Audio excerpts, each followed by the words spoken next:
Chers amis de la communauté d'études quotidiennes de la Bible, bonjour.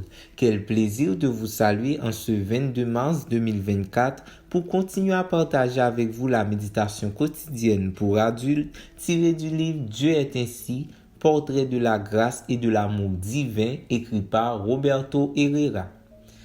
Je tiens tout d'abord à vous remercier de votre fidélité à l'écoute de ces méditations. Celle d'aujourd'hui a pour titre « Dieu seul peut se venger avec justice ». Le texte de base se trouve dans Romains 12, verset 19. Mes chers amis, ne vous vengez pas vous-même, mais laissez agir la colère de Dieu, car l'Écriture déclare « C'est moi qui tirerai vengeance, c'est moi qui paierai de retour, dit le Seigneur ».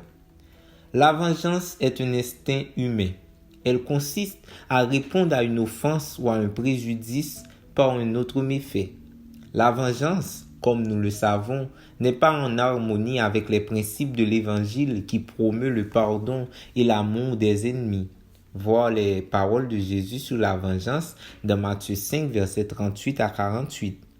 La principale raison pour laquelle Dieu nous demande de transférer la vengeance entre ses mains est le fait que ce que nous appelons vengeance perpétue le mal. La façon dont nous nous vengeons du mal qu'on nous a fait est de faire encore plus de mal. Notre manière de nous venger donne ainsi une nouvelle vie au mal et le plan de Dieu est précisément l'opposé, éradiquer le mal de ce monde. Lorsque nous envisageons la vengeance, nous donnons accès au diable, qui non seulement est l'ennemi des âmes, mais aussi le pire ennemi de Dieu. Chercher vengeance est donner à l'autre le droit à une nouvelle vengeance, et nous entretenons alors un cercle vicieux du mal.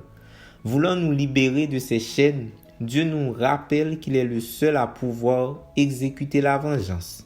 Pourquoi ? Ne devant porter préjudice à personne pour mener à bien sa vengeance, il suffit qu'il permette à chacun de récolter ce qu'il a semé.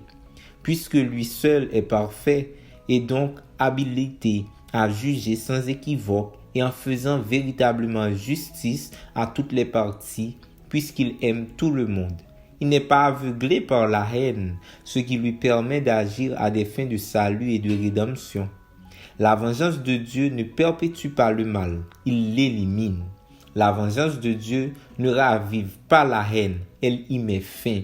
La vengeance de Dieu n'est pas une revanche, mais un paiement. S'abstenir de vengeance revient à vivre par la foi en Dieu, de la pleine confiance en celui qui sait ce qu'il fait.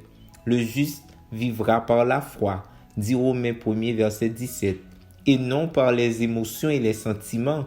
Aussi, ne rendez pas mal pour mal, ni insulte pour insulte. Au contraire, bénissez, car c'est à cela que vous avez été appelés afin d'hériter la bénédiction. 1 Pierre 3, verset 9.